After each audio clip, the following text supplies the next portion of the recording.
প্রথমত দাবি আবাসন সংকট নিরসন। 2 নম্বর আমাদের শিক্ষকদের আবাসন সংকট নিরসন। নতুন হল নির্মাণ সহকারে আমাদের যে দ্বিতীয় ক্যাম্পাস সেখানে কাজ দ্রুত করার লক্ষ্যে আমরা দীর্ঘদিন থেকে ইউজিসি এবং আমাদের বিশ্ববিদ্যালয় প্রশাসন আলাপ আলোচনা করে আসছি। বর্তমানে যে ইউজিসির যে বাজেট দিয়েছে জগন্নাথ বিশ্ববিদ্যালয় তা অন্যান্য বিশ্ববিদ্যালয়ের তুলনায় খুবই নগণ্য, যেটা জগন্নাথ বিশ্ববিদ্যালয়ের জন্য একটা বৈষম্য। কারণ আজকে বিশ্ববিদ্যালয় প্রতিষ্ঠা হওয়ার 20 বছর পরও আমরা নানাবিধ বৈষম্যের শিকার হচ্ছি।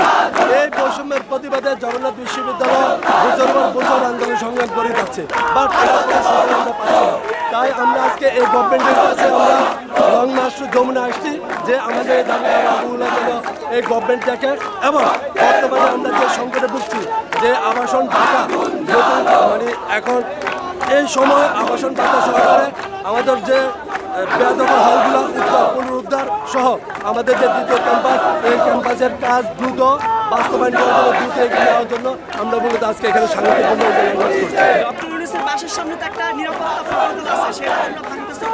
আমরা নিরাপত্তা প্রটোকল ভাঙি নাই, আমরা জাস্ট এখানে আসছি, আমরা এখানে আমাদের প্রতিবাদটা জানাতে। বাট আমরা আমাদের সাথে প্রশাসন এবং গভর্নমেন্টের পক্ষ থেকে কোনো প্রকার কোনো আলাপ আলোচনা না করে তারা আমাদের কাছে কোনো কিছু জানতে চায় না। আমরা কোনো কিছু বলার আগে প্রশাসন আমাদের উপরে জল কমার সহ সব কিছু আমাদের উপর নিক্ষেপ করেছে, যেটা একটা নিক্ষেপজনক এবং এটা ভূমিকা একটা শিক্ষার্থীর ওপর, একটা বিশ্ববিদ্যালয়ের শিক্ষার্থীর উপর কখনো এইভাবে প্রশাসন চড়াও হতে পারে না। আমরা আমাদের যৌক্তিক দাবি নিয়ে আমরা আজকে এখানে আসছি, বাট প্রশাসন না বুঝে অযথা আজকে শত শত আমাদের 100 উপরে ছেলে মেয়ে আজকে ইনজুর হয়েছে, সবাইকে ঢাকা মেডিকেল ভর্তি করানো হয়েছে।